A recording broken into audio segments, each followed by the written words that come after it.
Hello മച്ചവരെ, ഞാനിപ്പോ നിൽക്കുന്നത് ഇടുക്കിയോ മൂന്നാറോ വയനാടോ അല്ല, നമ്മുടെ കൊല്ലം ജില്ലയിലെ നമ്മുടെ സ്വന്തം കടക്കിലാണ്. ഇവിടെ കുറച്ച് ഹിഡൻ സ്പോട്ടുകളുണ്ട്, എല്ലാം ഞാൻ നിങ്ങൾക്ക് പരിചയപ്പെടുത്തരാം.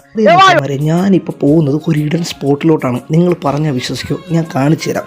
പോകുന്ന വഴിക്ക് ഇങ്ങനൊരു ചെറിയ കുളമുണ്ട്. ആര് വന്നാലും ആ കുളത്തിലൊന്നും എടുത്ത് ചാടാൻ നിൽക്കരുത്, അന്യായ കുഴിയാണ്. നമ്മൾ ഈ പോകുന്ന സ്പോട്ടിലോട്ട് ആരും ഒറ്റയ്ക്കൊന്നും പോകാൻ നിൽക്കരുത്. കാരണം നമ്മൾ പോണ വഴിക്കൊന്നും ഒരു പട്ടിക്കുഞ്ഞ് പോലും കാണാം. അവിടെ നേരായിട്ട് നമ്മൾ നടക്കുന്ന ആ സൈഡിലോട്ട് എത്താൻ വേണ്ടി ഒത്തിരി നടന്നാലേ നമുക്ക് എത്താൻ പറ്റത്തുള്ളൂ. കാരണം പ്രത്യേകിച്ച് ഇവിടെ പറയുകയാണെങ്കിൽ ഭയങ്കര കാട്. നമ്മൾ നടന്നുകൊണ്ടിരുന്നപ്പോൾ നമുക്ക് കിട്ടിയ മുള്ളമ്പന്നിയുടെ മുള്ളാണിത്. ഒന്നോ രണ്ടോ മുള്ളൊന്നുമല്ല, ഒരുപാട് മുള്ള് നമുക്ക് കിട്ടിയിട്ടുണ്ട്. അതുകൊണ്ട് തന്നെ അങ്ങോട്ട് പോകുന്നത് മുള്ളമ്പന്നി കൊണ്ട്, പന്നി കാണും, പല ഐറ്റംസും കാണും. അതുകൊണ്ട് പോകുന്നവർ സൂക്ഷിച്ചും കണ്ട് വേണം ആ സൈഡിലോട്ട് പോകാൻ.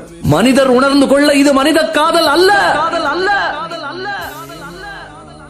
ഇതിൻ്റെ ഉള്ളിലോട്ട് ചെല്ലുമ്പോൾ കിട്ടുന്ന ഒരു വ്യൂ ഉണ്ട്, നല്ല തണുപ്പും അടിപൊളിയാണ്. ഇതിൻ്റെ ഉള്ളിലോട്ട് ശ്രദ്ധിച്ചിറങ്ങിയില്ലെങ്കിൽ വല്ലതും കിടപ്പുണ്ടെങ്കിൽ നമുക്ക് ഓടി കയറാൻ പോലും പറ്റത്തില്ല. കാരണം മഴ പെയ്ത് ഫുള്ള് തെന്നിക്കിടക്കുകയാണ്. ഇതിൻ്റെ ഉള്ളിലോട്ട് കയറിയപ്പം ഒരു ഡസം വവ്വാലാണ് ഇതിൽ നിന്നൊക്കെ പറന്നു പോയത്. ആ ഗുഹയ്ക്കുള്ളിൽ കണ്ട കുറച്ച് അസ്ഥി കൂടുന്നത്, അതുകൊണ്ട് തന്നെ അവിടെ നിൽക്കാൻ പേടിയായതുകൊണ്ട് തന്നെ നമ്മൾ അടുത്ത സ്പോട്ടിലോട്ട് പോവുകയാണ്. നമ്മളിപ്പോൾ ഇറങ്ങി ഗുഹയുടെ ഉള്ളിൽ തന്നെ വേറൊരു ഗുഹയും കൂടെ ഉണ്ട്. അതുവഴി ചെല്ലുമ്പോഴത്തേക്കും നമുക്ക് പുറത്തെത്താൻ പറ്റും. പുറത്തെത്തിയപ്പോഴത്തേക്കും അന്യായ മഴ, ഒരു രക്ഷയില്ലാത്ത മഴയാണ്. നമ്മൾ നടന്നു വന്ന വഴിക്കൊക്കെ അതാ ഈ ചെടി കണ്ടിട്ടുണ്ട്. ഈ ചെടിയുടെ പേരാർക്കെങ്കിലും അറിയാമെങ്കിൽ ഒന്ന് കമൻറ്റ് ചെയ്യണം. അങ്ങനെ നമ്മൾ ആ ഗുഹയിൽ നിന്ന് പുറത്തിറങ്ങിയപ്പോഴേക്കും ഗുഹകളുണ്ട്, സൂക്ഷിക്കാവുന്നൊരു ബോർഡ് കണ്ടത്. ആ ഭാഗത്തായിട്ടാണ് ഗുഹകളുള്ളത്. നമ്മൾ നടന്ന് ആ ഭാഗത്തെത്തിയപ്പോഴത്തേക്കും പിന്നെ അങ്ങോട്ടൊന്നും വഴിയില്ല. കാരണം ഫുള്ള് കാട് മൂടി കിടക്കുകയാണ്. അതുകൊണ്ട് തന്നെ നമുക്ക് അങ്ങോട്ടൊന്നും പോകാൻ പറ്റത്തില്ല. കാണുന്നത് ഒരു ഗുഹയാണ്. നമ്മൾ നോക്കി നടന്നില്ല എന്നുണ്ടെങ്കിൽ നമ്മൾ അതിനകത്ത് വീഴും. വലിയ ഒരു ഗർത്തം പോലത്തെ കുഴിയാണ് അതിനകത്തുള്ളത്. അങ്ങനെ അവിടെ നിന്നാ കാണുന്ന വ്യൂ ആണിത്. ഇവിടെ നിന്നാൽ ചടയമംഗലം, കടക്കൽ ഏരിയ എല്ലാം നമുക്ക് കാണാൻ കഴിയും. അതുകൊണ്ട് തന്നെ ഈ പാറയിൽ നോക്കിയാൽ നമുക്ക് ചടയമംഗലം ജഡായിപ്പാറ അടിപൊളിയായിട്ട് കാണാൻ പറ്റും. ഈ സ്പോട്ട്